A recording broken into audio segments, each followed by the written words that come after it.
ಆತ್ಮೀಯ H16 news ಅರ್ಥಾತ್ ಹೇ ಸೀತಾರಾಮಗೆ ಸ್ವಾಗತ. ನಾನು ನಿಮ್ಮವ MI ಅಥವಾ ಮಲ್ಲಪ್ಪ ಜೋತಾವರ್. ಆದ್ಮೇಲೆ ಈಗ ತಾವು ದಿನ ಸುದ್ದಿಗಳನ್ನ ಅದರ ಜೊತೆಗೆ ವಿಶೇಷತೆಗಳನ್ನ ನೋಡ್ತಾ ಹೋಗಿ ವಿಶೇಷ ಈ ಮೊದಲನೇ ಸುದ್ದಿಯನ್ನು ನೋಡಿ.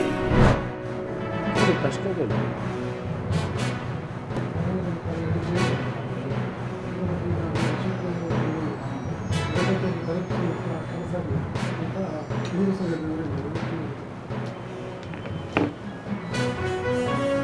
ಈ ಭಗವಾನವರು ಈ ಹಿಂದೆ ಕೂಡ ಹಿಂದೂ ಧರ್ಮದ ದೇವರ ಬಗ್ಗೆ ಅವಹೇಳನ ಮಾತುಗಳನ್ನು ಹೇಳಿದರು. ಅವರು ಯಾವ ಧರ್ಮವನ್ನು ನಂಬ್ತಾರೆ ಅಂತ ನಮಗೆ ಗೊತ್ತಿಲ್ಲ. ಆದರೆ ಒಂದು ಧರ್ಮದ ಬಗ್ಗೆ ಈ ರೀತಿ ಮಾತಾಡೋದು ಆ ಧರ್ಮದ ಜನರ, ಹಿಂದೂ ಧರ್ಮದ ಜನರ ಭಾವನೆಗಳನ್ನು ಕೆಣಕುವಂಥ ಕೆಲಸವನ್ನು ಮಾಡ್ತಾ ಇದ್ದಾರೆ. ಇದರಿಂದ ಅವರಿಗೆ ಯಾವುದೇ ಪ್ರಯೋಜನಗಳಿಲ್ಲ. ಈ ಥರ ಮಾತಾಡುವವರನ್ನು ಕೂಡಲೇ ಬಂಧಿಸಬೇಕು. ಅವರ ವಿರುದ್ಧ ಕಠಿಣ ಕ್ರಮವನ್ನು ಸರ್ಕಾರ ತಗೊಳ್ಬೇಕು. ನಾನು ಕೂಡ ಆಗ್ರಹ ಮಾಡ್ತೇನೆ.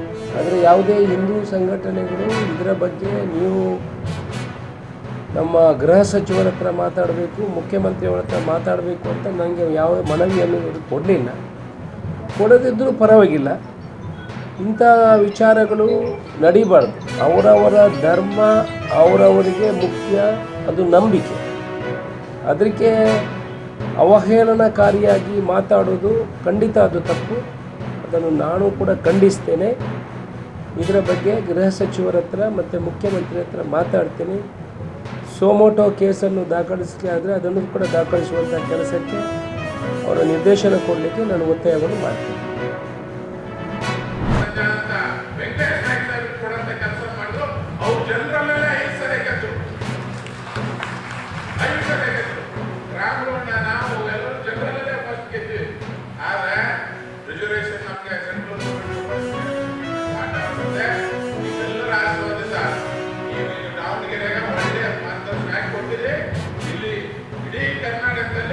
ವಾಲ್ಮೀಕಿ ಸಮಾಜ ಜನರಲ್ನಲ್ಲಿ ಕೊಟ್ಟರೆ ಗೆಲ್ತಾರಪ್ಪ ಅನ್ನೋ ಒಂದು ಶಕ್ತಿ, ನಾವು ಮೆಸೇಜ್ನ ನೀವು ಕೊಟ್ಟಿದೆ ಸಮಾಜದಲ್ಲಿ ಅಂತ ಹೇಳ್ತಾ ದಯವಿಟ್ಟು ನಮ್ಮ ಗುರುಗಳು ರಿಕ್ವೆಸ್ಟ್ ಮಾಡ್ತೀನಿ. ಗುರುಗಳೇ, ನಿಮ್ಮ ಬಗ್ಗೆ ನಮ್ಗೆ ಭಾಳ ಕಾಣಿತ್ತು. ಕೋವಿಡ್ ನಿಮ್ಮ ಕೈ ಕಾಲು ಬಿಟ್ಟು ನಿಮ್ಮ ರಿಸರ್ವೇಷನ್ ಹೋರಾಟದ ರಮೇಶ್ ಅಣ್ಣ ನಾವೆಲ್ಲರೂ ಬಂದು ಇಳಿಸಿದೆವು. ಬೇಡಪ್ಪ ಕೋವಿಡ್ ಆದಂತೇಳಿ ನಿಮ್ಮ ಜೊತೆ ನಾವು ಯಾವತ್ತೂ ನಿಂತಿದೆ. ನಾವು ನಿಮ್ಗೆ ಒಂದೇ ರಿಕ್ವೆಸ್ಟ್ ಮಾಡಿರೋದು, ಒಡನ ಕರೆದ್ರೆ ಇವತ್ತಿನ ಕಾರ್ಯಕ್ರಮ ಮಾಡಿದ್ರೆ ನಿಮಗೆ ಕರ್ಕೊಂಡು ಹೋಗ್ಬಿಟ್ಟು CM ಹತ್ರ ನೀವು ಒಂದು ಮಾತಾಡ್ರಿ, ಆಯ್ತು ನಾನು ಬರ್ತೇನೆ, ನಮ್ಮ ಸಮಾಜದ ಎಲ್ಲಾ ಪಕ್ಷದವರು ಕರ್ಕೊಂಡು ಹೋಗುವ ಅಂತೇಳಿ ಒಂದು ನಿರ್ಧಾರ ಇಟ್ಕೊಂಡ್ಬಿಟ್ರೆ ಎಲ್ಲರೂ ನಾವು ಮನೆಗೆ ನಡೀತೀವಿ. ಸಮಾಜದ ಒಳ್ಳೆದಕ್ಕೋಸ್ಕರ ಇವತ್ತು ರಮೇಶ್ ಅನ್ನೋದು ಏನೇ ಚಿಂತಿದ್ರು ಸಮಾಜದ ಒಳ್ಳೆದಕ್ಕೋಸ್ಕರ ಏನು ಕರ್ತವ್ಯ ಬರ್ತಂತ ರಮೇಶ್ ಅಣ್ಣ ನಾವೆಲ್ಲರೂ ನಿಮ್ಮ ಜೊತೆಗೆ ನಾವೆಲ್ಲರೂ ಕರ್ಕೊಂಡು ಹೋಗುವಂತ ಕೆಲಸ ಮಾಡ್ರಿ. ಸುಮ್ಮನೆ ನೀವು ಒಬ್ರು ಕರ್ಕೊಂಡು ಹೋಗ್ಬಿಡ್ತಾರ. ಈಗ ನಮ್ಮ ಜನರ ಮನಸ್ಸಿಗೆ ಏನ್ ಬಂದ್ಬಿಟ್ಟಿದೆ, ಯಾಕೆ ಬಿಜೆಪಿ ಆಗಿತ್ತಂದ್ರ ನಮ್ಮ ಗುರುಗಳು ಸುಮ್ಮನೆ ಕುಂದಿರ್ತಿದ್ರಲ್ಲಪ್ಪ ಅಂತ ನಮ್ಮ ಜನರ ಮನಸ್ಸಿಗೆ ಬಂದ ನಮಗೂ ಬಂದಲ್ಲ. ನಿಮ್ಗೆ ಆಟ ಆಪರೇಷನ್ ಆದ ಬಿಟ್ಟಿರಲಿಲ್ಲ, ನಿಮ್ಮ ಮಠದ ಕುಂದ್ರಾಗ ನಾವು. ಆದ್ರೂ ಇನ್ಮೇಲೆ ನೀವು ಏನಾದ್ರೂ ಮುಖ್ಯಮಂತ್ರಿಗಳು ಭೇಟಿ ಆಗ್ಬೇಕಂತಂದ್ರ ಎಲ್ಲಾ ಸಮಾಜದ ಮುಖಂಡರು ಮತ್ತು ಎಲ್ಲಾ ಪಕ್ಷದವರು ಕರ್ಕೊಂಡು ಹೋಗುವಂತ ಕೆಲಸ ದಯವಿಟ್ಟು ನೀವು ಮಾಡಿರಂತ ನಿಮ್ಗೆ ಕೈ ಜೋಡಿಸಿದ್ರೆ ನಿಮ್ಮ ಕಾರ್ಯ ಮುಗಿಸ್ಕೊಳ್ಳುವಂತ ಕೆಲಸ.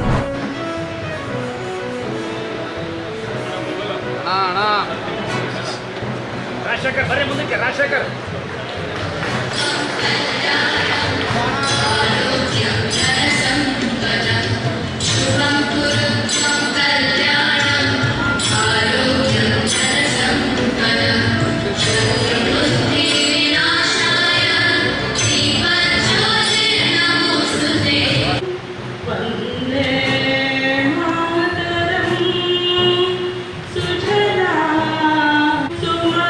ಸುಮಧುರವಾಸಿನಿ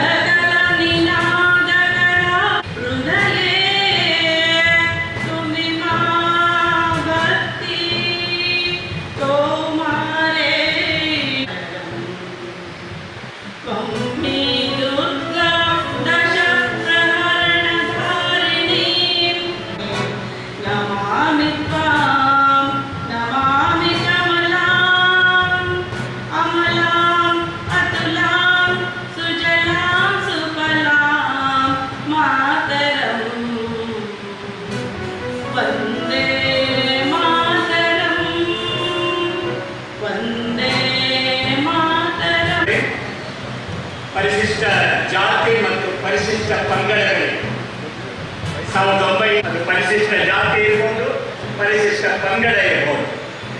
ಕೇವಲ ಜಾತಿಗಳನ್ನು ಸೇರೋದು ಮಾತ್ರ ಅಲ್ಲ, ಜನಸಂಖ್ಯೆಗೆ ಅನುಗುಣವಾಗಿ ಮೀಸಲಾತಿ ಸಿಗದೆ ಹೋಗಿ ಆ ಕಾರಣಕ್ಕಾಗಿ ನಾವು ಕಳೆದ 30 ವರ್ಷದಿಂದ ಬಹಳ ದೊಡ್ಡ 2007ನೇ ಇಸವಿಯಿಂದ ನಮ್ಮ ಪರಿಶಿಷ್ಟ ಜಾತಿ ಮತ್ತು ಪರಿಶಿಷ್ಟ ಪಂಗಡದ ಮೀಸಲಾತಿ, ಅದರೊಳಗೂ ನಮ್ಮ ಜಿಲ್ಲೆಯಲ್ಲಿ ಅವರು ನಮ್ಮ ಕರ್ನಾಟಕದ ಹೈಕೋರ್ಟ್ನ ಬಾಗಿಲನ್ನು ಬಡಿತಾರೆ. ಯಾರು? ನಾವೇನೆ. ಸರ್ಕಾರ 7.5 ರಿಸರ್ವೇಶನ್ ಅನ್ನ STಗೆ ಕೊಟ್ಟಿದೆ. ನಮ್ಮ ಪಾಪ್ಯುಲೇಷನ್ ಕೂಡ 7% ಹೆಚ್ಚಿದೆ. ನಮ್ಮ ಕರ್ನಾಟಕದಲ್ಲಿಯೂ ಕೂಡ ಪರಿಶಿಷ್ಟ ಪಂಗಡದ ಸರ್ಕಾರ ಇರುವಂಥ ಟೈಮಲ್ಲಿ 2022ನೇ ಇಸ್ವಿದಲ್ಲಿ ಏನು 7% ಮೀಸಲಾತಿಯನ್ನು ಕೊಡಿಸಿದ್ವೋ, SC ಸಮುದಾಯಕ್ಕೆ ಏನು 15 ಇದ್ದಿದ್ದು 17% ಅಂದರೆ 2% ಏನು ಜಾಸ್ತಿ ಮಾಡಿದ್ದು. ಆ ಮೀಸಲಾತಿಯನ್ನು ಈ ಸರ್ಕಾರ ಬಂದ ನಂತರ 4.5 ವರ್ಷಗಳ ಕಾಲ ಕೊಟ್ಟು ಪುನಃ ಈ ಸರ್ಕಾರ ಕಸ್ಕೊಳ್ಳೋಂಥ ಕೆಲಸ ಮಾಡಿದೆ. ಇವತ್ತು ಈ ಸರ್ಕಾರದಲ್ಲಿ ಮೀಸಲಾತಿ ಕಸ್ಕೊಂಡ ನಂತರ ಮಕ್ಕಳಿಗೆ ಇವತ್ತು ಅಡ್ಮಿಷನ್ಸ್ ಪ್ರಾರಂಭ ಆಗಿದಾವ. ಈ ಮಕ್ಕಳಿಗೆ ಅಡ್ಮಿಷನ್ಸ್ ಪ್ರಾರಂಭ ಆದಂಥ ಟೈಮಲ್ಲಿ ಮಕ್ಕಳಿಗೆ ಇವತ್ತು 3%ದಲ್ಲಿ ಅಡ್ಮಿಷನ್ ಆಗಬೇಕಾ ಅನ್ನೋಂಥ ವಿಚಾರ ಬಂದಂಥ ಟೈಮಲ್ಲಿ ಇವತ್ತು 3%ದಲ್ಲಿ ಎಲ್ಲ ಮಕ್ಕಳಿಗೆ ಕೂಡ ಅವಕಾಶಗಳು ಸಿಗ್ತಾ ಇಲ್ಲ. ಅವಕಾಶದಿಂದ ವಂಚಿತರಾಗ್ತಾ ಇದ್ದಾರೆ. ಆ ಭವಿಷ್ಯದ ಮಕ್ಕಳ ಒಂದು ಕಳಕಳಿ ನೀಡಿಕೊಂಡು ಆ ಮಕ್ಕಳಿಗೆ 7% ಮೀಸಲಾತಿ ಶಿಕ್ಷಣದಲ್ಲಿ ಸಿಗಬೇಕು, ಉದ್ಯೋಗದಲ್ಲಿ ಸಿಗಬೇಕು, ಮುಂಬಡ್ತಿಯಲ್ಲಿ ಸಿಗಬೇಕು ಅನ್ನೋಂಥ ಕಾರಣದಿಂದ ಇವತ್ತು ಈ ಕಾಂಗ್ರೆಸ್ ಸರ್ಕಾರ ಅಧಿಕಾರಕ್ಕೆ ಬಂದ ನಂತರ ಏನು ಮೀಸಲಾತಿ ಏನು ಕಸ್ಕೊಂಡಿದ್ದೇನೋ ಅದನ್ನು ಕೊಡಿಸ್ಬೇಕು ಅನ್ನೋಂಥ ಕಾರಣದಿಂದ ಇವತ್ತು ಅನೇಕ ಜಿಲ್ಲೆಗಳಲ್ಲಿ ಹೋಗಿ ಹೋರಾಟವನ್ನು ಮಾಡ್ತಾ ಇದ್ವಿ. ಎಲ್ಲಿ ತನಕ ಕೂಡ ಈ ಮೀಸಲಾತಿ 7% 17% ಬರಲ್ಲನೋ ಅಲ್ಲಿ ತನಕ ಈ ಹೋರಾಟವನ್ನು ಮುಂದುವರಿಸುವಂಥ ಕೆಲಸ. ತಾವೆಲ್ಲ ಇಲ್ಲಿವರೆಗೆ ಸುದ್ದಿಗಳನ್ನು ನೋಡಿದಿರಿ, ಜೊತೆಗೆ ವಿಶೇಷ ಘಟನೆಗಳನ್ನು ಸಹ ನೋಡಿದಿರಿ. ಅದು ನಿಮ್ಗೇನು ಅನ್ನಿಸ್ತು? ನಿಮಗೆ ಲೈಕ್ ಮಾಡಿರಿ, ಶೇರ್ ಮಾಡಿರಿ, ಕಾಮೆಂಟ್ ಮಾಡಿರಿ, ಜೊತೆಗೆ ಸಬ್ಸ್ಕ್ರೈಬ್ ನಿಲ್ಲಿಸ್ಬೇಡ್ರಿ. H16 ನ್ಯೂಸ್ ಅರ್ಥಾತ್ ಸೀತಾರಾಮ್ ಸತ್ಯದ ಕೈಗನ್ನಡಿ ವಂದನೆಗಳು.